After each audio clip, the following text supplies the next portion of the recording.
जय श्री कृष्णा। कैसे हो आप सभी लोग? आशा करती हूँ आप सभी मंगल में होगे, स्वस्थ होगे, अच्छे होगे। आज आप कहोगे कि मेरी लोकेशन थोड़ी सी चेंज लग रही है, मैं कहाँ पे आ गई हूँ? तो मैं आज अपनी किचन में हूँ। मैं दूध गर्म कर रही हूँ, सुबह का टाइम है और मैं चाय बना रही हूँ।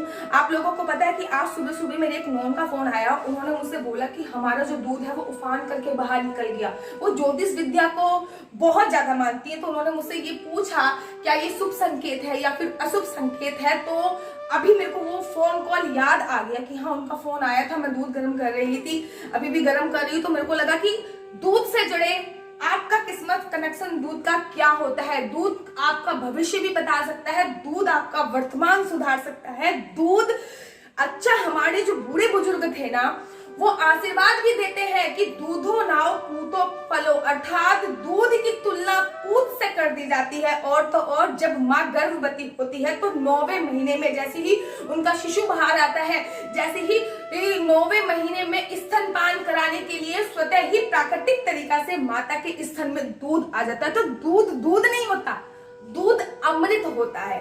आयुर्वेद में आपको पता है कि मेरे को आयुर्वेद की, योग की बहुत अच्छी नॉलेज है। मैंने 11 साल दिए हैं, एमए करी है इस फील्ड में, एमफिल करी है, बहुत सारी पढ़ाई करी है योग में। तो मुझे योग, आयुर्वेद, प्राकृतिक चिकित्सा की बहुत अच्छी नॉलेज है। साथ ही साथ ज्योतिष विद्या के अनुसार, वास्तु के अनुसार भी क्या है दूध से आपका किस्मत कनेक्शन, आज मैं आपको ये बताने जा रही हूँ। और साथ ही के साथ मैं आपको ये भी बताऊंगी कि कैसा दूध आपको पीना चाहिए, कैसा दूध आपको नहीं पीना चाहिए, कब आपको दूध पीना चाहिए, कब आपको दूध नहीं पीना चाहिए। और साथ ही के साथ मैं आज आपको ये भी बताऊंगी कि दूध के कुछ चमत्कारी उपाय करने से आपकी किस्मत भी चमक सकती है। तो चलिए ज्यादा विलंब ना करते हुए प्रारंभ करते हैं। सबसे पहले मैं आपको आयुर्वेद के 2-3 तरीके बता देती हूँ, उसके बाद मैं ज्योतिष विद्या की तरफ चलूंगी। दोनों का मैं वीडियो थोड़ी लंबी हो जाएगी क्योंकि दोनों को जोड़ के ये वीडियो बना रही हूँ ताकि आपको भरपूर ज्यादा से ज्यादा लाभ मिल सके। देखिए दूध मेरा गर्म हो रहा है, साथ ही के साथ मैं जब भी दूध को गर्म करती हूँ तो उसमें ये सौंफ मैं पहले ऑलरेडी डाल चुकी हूँ, आपके सामने भी डाल देती हूँ। मैं दूध में सौंफ जरूर डालती हूँ। ये मेरी टीस्पून है, अगर आप टेबल स्पून यूज करते हो तो आप 1 टेबल स्पून सौंफ डाल सकते हो। मैं पहले ही डाल चुकी थी इसलिए मैंने थोड़ी सी ही डाली है, ठीक है। तो दूध में हमेशा सौंफ जरूर डालनी चाहिए। इससे क्या होता है, तो टेस्ट डेवलप हो जाता है। टेस्ट डेवलप होने के साथ साथ सेकंड थिंग कि दूध जो है वो आपको गैस की प्रॉब्लम खत्म कर देता है। जिनको भी गैस की प्रॉब्लम होती है, अगर वो दूध में सौंफ डाल देते हैं तो उनकी गैस की प्रॉब्लम भी खत्म हो जाती है। साथ ही के साथ इस दूध की अगर चाय बनेगी और चाय में जब सौंफ जाएगी तो चाय का जो पित्त का लेवल होता है वो भी आपके कंट्रोल में आ जाता है। तो दूध में सौंफ जरूर डालिए क्योंकि इससे एक फायदा ये है, अगर आप मोटू हो रहे हो, अगर आपका वजन बढ़ रहा है तो दूध में सौंफ डाल के पीने से आपका वजन भी नियंत्रण में रहता है। आयुर्वेद का दूसरा मैं आपको फायदा बताने जा रही हूँ दूध में कि देखिए आयुर्वेद में ये बोला गया है कि जिस दूध से चिकनाई हटा दी गई है, अर्थात जिस दूध की मलाई निकाल ली गई है, या फिर जो दूध फट गया है, या फिर जो दूध बासी हो गया है, ऐसा दूध आपको कभी भी यूज नहीं करना चाहिए। आयुर्वेद में साफ साफ इसकी मनाही है कि जो दूध फट गया है, जिस दूध की मलाई निकल चुकी है अर्थात चिकनाई निकल चुकी है, जिस दूध में जो दूध बासी हो गया है, ऐसा दूध आपको कभी भी यूज नहीं करना चाहिए। संहिता में इसका उल्लेख है कि ऐसा दूध की साफ साफ हमारे आयुर्वेद में शोषित संहिता इसका वर्णन करती है कि ऐसा दूध उपयोग में लेके नहीं आना चाहिए। अगर ज्योतिष विद्या की बात करें तो ज्योतिष विद्या भी बताती है कि जिस दूध की मलाई निकल चुकी है, जिस दूध में से दूध फट गया है, जो दूध बासी हो गया, अगर हम ऐसा दूध ग्रहण करते हैं तो माँ लक्ष्मी रुष्ट हो जाती है। तो अगर आपका दूध भी रात बच जाए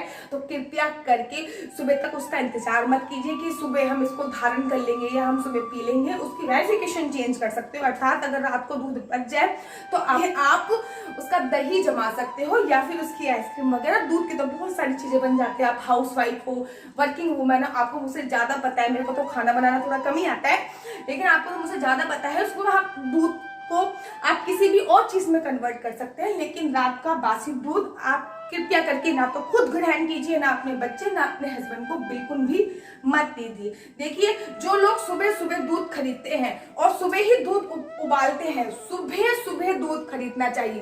पहले जमाने में क्या होता था, मैया सुबह सुबह उठते थे, गांव के लोग, क्या अभी भी करते हैं, मैंने अपनी सास को भी देखा, वो सुबह सुबह उठेंगे, दूध निकालेंगे और दूध सबसे पहले जो गैस होती है, जो चूल्हा होता है, उस पर दूध गर्म करती है। That is very good.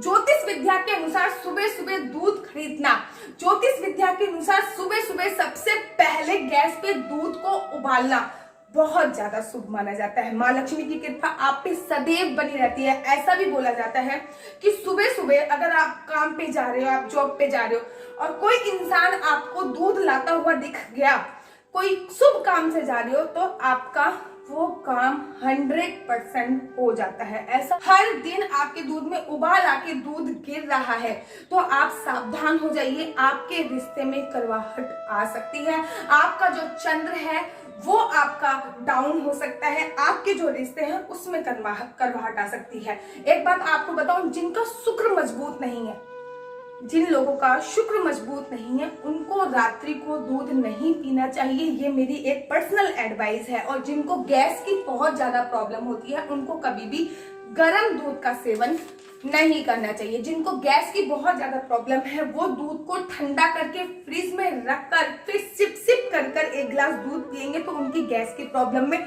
बहुत ज्यादा आराम मिलेगा। साथ ही के साथ दूध को अगर सॉफ्ट में डाल के आप पिएंगे तो और भी ज्यादा आपको आराम मिलेगा। देखिए ना, मेरे चैनल को अगर आप लाइक से सब्सक्राइब करें तो आपको दोनों चीजों का फायदा मिल रहा है। एक तो मैं आपको आयुर्वेद के अनुसार नॉलेज दे रही हूँ, योग के अनुसार, प्राकृतिक चिकित्सा के अनुसार नॉलेज दे रही हूँ, साथ ही के साथ में आपको वास्तु के अनुसार और ज्योतिष विद्या के अनुसार दूध से आपका क्या संबंध होता है, वास्तु का दूध से ज्योतिष विद्या का क्या संबंध होता है वो भी बता रही हूँ। क्योंकि आयुर्वेद की और ज्योतिष विद्या की मुझे अच्छी खासी जानकारी है, इसमें मैंने अपना बहुत टाइम दिया है, इसलिए मैं आपको बता रही हूँ। चलिए आगे बढ़ते हैं। देखिए, अब मैं आयुर्वेद की बात करूँ तो दूध में अगर हम चीनी मिला के पीते हैं तो कैल्शियम की थोड़ी सी दूध की क्वालिटी कम हो जाती है, तो इसलिए दूध में चीनी नहीं डालनी चाहिए। एक बात और, जिनकी माँ की तबीयत खराब रहती है, जिन भी लोगों की माँ की तबीयत खराब रहती है, उनको रात को दूध नहीं पीना चाहिए। देखिए, दो लोग ऐसे हैं जिनको रात को दूध नहीं पीना चाहिए। एक जिनकी माँ की तबीयत खराब रहती है, दूसरा जिनका शुक्र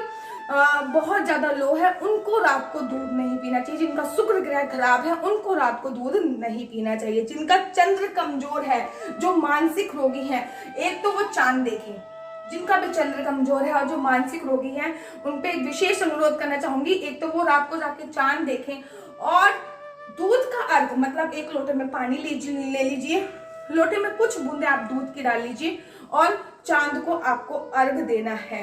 ठीक है, मैं ये नहीं कह रही पूरा लोटा आप दूध से भर रही है, केवल कुछ बूंदे आपको दूध की डालनी है और चांद को दूध से अर्घ देना है, जिससे आपका चंद्र तो स्ट्रांग होगा ही होगा, साथ ही के साथ आपका जो मानसिक लेवल है, अगर आपको कोई मानसिक बीमारी है तो आपका वो भी स्ट्रांग होगा, इसमें निसंदेह कोई डाउट नहीं है। और आपका अगर मानसिक रोगी है, अगर आपका चंद्र कमजोर है, तो आप चांदी के गिलास में दूध पीजिए, जिससे आपका चंद्र स्ट्रांग होगा।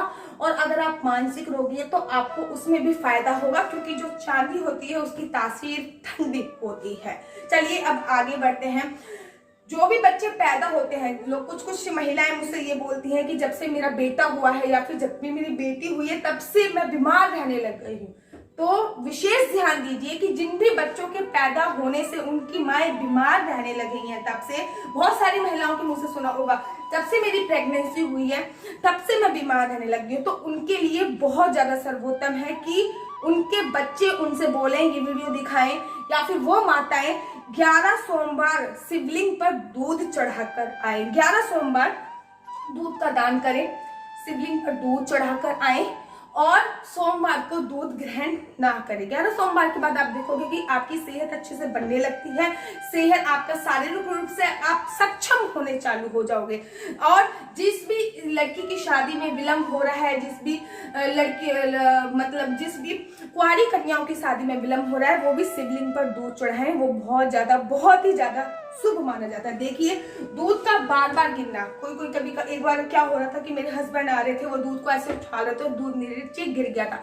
दूध का जो गिरना होता है जमीन पर या फिर दूध को उछालना शुभ नहीं माना जाता है किसी भी तरीके से। आपका अगर कोई भी ग्रह कमजोर चल रहा है तो आप दूध को गर्म करने के साथ साथ दूध की कुछ छींटे आपको लेनी है। ये काम आपको रात को करना है। रात को सोने से पहले गैस को आपको ऑन करना है। ऑन करने के बाद आपको दूध की कुछ छींटे गैस पे लगा देनी है, ऐसे छींट देना है, कुछ लेके ऐसे छींट देना और उसके बाद गैस बंद करनी है। आप देखेंगे आपके सारे ग्रह धीरे धीरे करके ठीक होने चालू हो जाते हैं। आपका कोई भी ग्रह बुरा असर नहीं देता। अमावस्या के दिन अगर कोशिश कीजिए कि अमावस्या के दिन अगर आपका दूध निकल गया तो आप सोचिए, ये बहुत ज्यादा शुभ संकेत होता है कि अमावस्या के दिन अचानक ही आपका दूध निकल गया तो आप पर पितरों की कृपा अवश्य और अवश्य बनी है। जिनके जीवन का कोई भी समर्थक नहीं है, लोग कहते हैं मैं तो अकेली पड़ गई, पूरी जिंदगी मेरा किसी ने साथ नहीं दिया। अगर आपका भी पूरी जिंदगी आपका किसी ने साथ नहीं दिया है तो आपको सोमवार को दूध दान करना चाहिए और दूध का सेवन नहीं करना चाहिए। जिनके बच्चे बहुत ज्यादा आलसी हो गए हैं, बहुत ही ज्यादा, वैसे तो आजकल के बच्चे होते ही आलसी हैं, लेकिन जिनके बच्चे बिल्कुल भी कहना नहीं मानते हैं, उनके बच्चे आलसी हो गए, उनको दूध की बनी हुई चाय कदाचित भी नहीं देना चाहिए। अगर आपका बृहस्पति कमजोर है, देखिए मैं हमेशा बोलती हूँ कि औरतों के लिए जो रामबाण ग्रह है, सबसे मजबूत जो ग्रह है औरतों के लिए, वो बृहस्पति है। और अगर आपका बृहस्पति कमजोर है तो आप दूध में हल्दी डाल के ग्रहण कीजिए, आप दूध में केसर डाल के ग्रहण कीजिए, जिससे आपका बृहस्पति स्ट्रांग होएगा। क्योंकि बृहस्पति होता है वही मान प्रतिष्ठा, मान सम्मान सब कुछ बृहस्पति ही दिलाता है।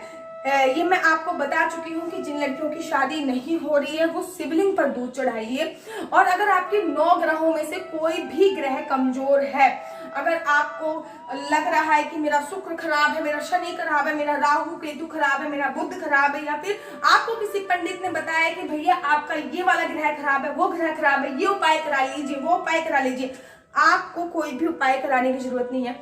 आप 11 सोमवार 11 से 21 सोमवार कच्चा दूध शिवलिंग पर जाके चढ़ाइए और उसके बाद मुझे कमेंट में लिख के बताइए कि आपको फायदा हुआ या नहीं हुआ। जब भी आप नए घर में प्रवेश करें तो सबसे पहले नए घर में या फिर गैस नहीं आए या फिर गृह प्रवेश में आप सबसे पहले दूध को ही उबालना चाहिए। अगर गृह प्रवेश में दूध उबल के अगर गिर गया तो ये बहुत ज्यादा शुभ संकेत होता है। और कभी कभी तो मैंने ये प्रत्यक्ष रूप से देखा है कि किसी लोग दूध गिराने की कोशिश भी कर रहे होते हैं लेकिन दूध नहीं गिरता, अर्थात उस घर का वास्तु दोष खराब होता है।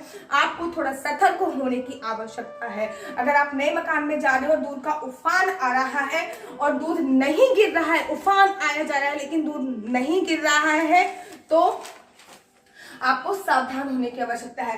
कभी कभी आप दूध गर्म कर रहे होते हो और आपको लगता है कि दूध उफन की हल्की एक आधी बूंदे आपकी गिर गई हैं, तो ये बहुत ज्यादा शुभ संकेत होता है। तो मेरे को उम्मीद करती हूँ वीडियो बहुत ज्यादा लंबी हो जाएगी। अगर आप इसका सेकंड पार्ट भी देखना चाहते हो तो मुझे कमेंट बॉक्स में मैसेज कीजिए, मैं इसका सेकंड पार्ट भी बनाऊंगी, क्योंकि मैं दूध पर बहुत लंबी चौड़ी बातें बता सकती हूँ आपको, जो कि मुझे मेरे गुरुजनों ने बताई है, चाहे वो योग के गुरुजन हो, चाहे वो भागवत के गुरुजन हो, जो मैं आप लोगों को बता सकती हूँ। अगर आपको वीडियो अच्छी लगती है और आप दूध पर सेकंड पार्ट चाहते हैं तो मुझे कमेंट बॉक्स में लिख के भेजिए, मैं जरूर और जरूर इस पर वीडियो बनाऊंगी। और तब तक के लिए मुझे दीजिए इजाजत। राधे राधे, जय श्री कृष्णा, हरि बोल।